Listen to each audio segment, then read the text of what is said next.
दोस्तों नमस्कार। हिमालय आयुर्वेद चैनल के सत्य घटना सीरीज़ में मैं आपका स्वागत करता हूं। दोस्तों आज की जो कहानी है वह है दोस्ती और त्याग। दो मित्रों के दोस्ती और त्याग की कहानी।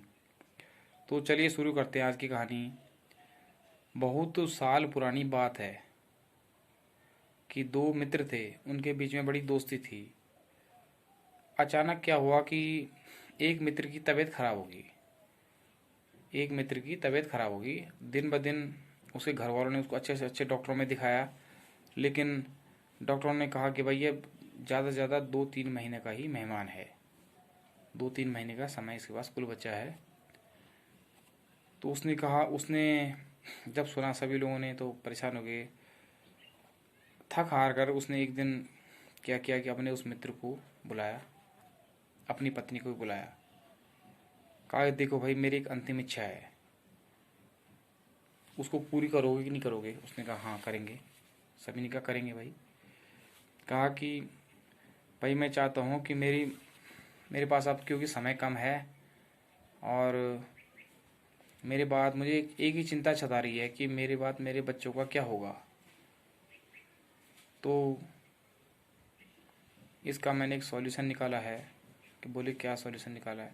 कहा कि देखो भाई तुम्हारी भी शादी नहीं हुई, तुम ऐसा करो कि मेरी पत्नी से तुम ही शादी कर लो, और उससे क्या होगा कि मेरे को भी शांति रहेगी। कोई बात नहीं, मेरे बच्चे जो है सुरक्षित हाथों में हैं और मैं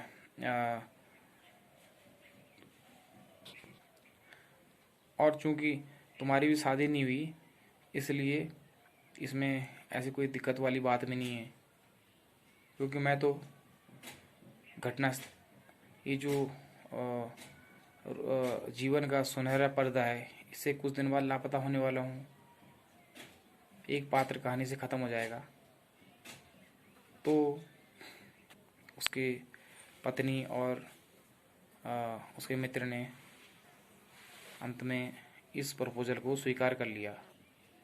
तो क्या हुआ कि दोस्तों 2-4 दिन बाद ही सादगीपूर्ण से उसकी उपस्थिति में उसने अपनी पत्नी की शादी अपने मित्र से करा दी। अब क्या होता है दोस्तों कि इसमें एक ट्विस्ट आ गया कहानी में कि जिस मित्र के लिए सोचा था कि भाई ये अब नहीं बचेगा, 2-4 महीने का ही मेहमान है, तो उसकी हालत में दिन ब दिन सुधार आता रहा और 1 महीने बाद वो बिल्कुल ठीक ठाक हो गया। जिसके लिए कहा था कि ये अब नहीं बचेगा तो वो ठीक हो गया बिल्कुल। अब थोड़ी यहाँ पे स्थिति विचित्र हो गई, क्योंकि अब वो उसकी शादी भी करा चुका था अपने मित्र से। उसने उसकी दोस्ती की खातिर हाँ बोला था, नहीं तो वो चाहता तो कहता कि नहीं भाई मैं ख्याल थोड़ा रख दूंगा, ऐसे ही बाहर बाहर से हेल्प कर दूंगा, लेकिन मैं मतलब इस झंझट में झमेले में नहीं पड़ूंगा। मैं तुम्हारी पत्नी से नहीं करूंगा शादी, मैं बैचलर किसी लड़की से, मैं बैचलर में जो बैचलर दुनिया भर की पड़ी हैं, कोई ना कोई किसी न किसी लड़की से मैं शादी कर सकता हूँ। लेकिन उसने अपनी दोस्त की व्यथा को समझते हुए, उसकी भावनाओं को कदर करते हुए उसने उसके प्रपोजल को स्वीकार कर लिया था। तो उसको भी लगा कि यार अब मैं भले ठीक हो गया, लेकिन अब ये तो इसकी बीवी बन गई। अब इधर उसके दोस्त को लगा कि यार पत्नी तो देखो इसी की थी, मैंने कंडीशन बस शादी की थी, लेकिन यार इसका भी कहीं ना कहीं इसमें हक है, क्योंकि पत्नी तो इसी की है, पहले की पत्नी तो इसी की है। तो सभी को अपने अपने दिमाग में उधेड़-बुन चल रही थी। तो सभी ने ये निष्कर्ष निकाला, उनके बीच में प्यार प्रेम था उनका भाई, कि लास्ट में ये डिसाइड हुआ कि देखो 6 महीने एक मित्र के पास रहेगी और 6 महीने दूसरे मित्र के संगे रहेगी। तो इस तरह से दोस्तों उनके बीच में सहमति से, और ये चीज़ उन्होंने अपनी पत्नी, उसकी पत्नी मतलब का इस तरह से उन्होंने वो बंटवारा करना पड़ा, क्योंकि कंडीशन ही ऐसी हो गई थी। तो जब कभी वो, और उनके पास मतलब इसके बाद भी मतलब वो लोग खुश थे, बिल्कुल कोई दिक्कत ही नहीं थी।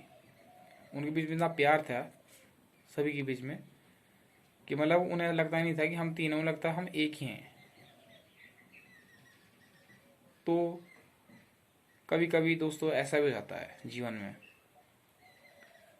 तो ये थी आज की कहानी, सत्य घटना, दोस्ती और त्याग।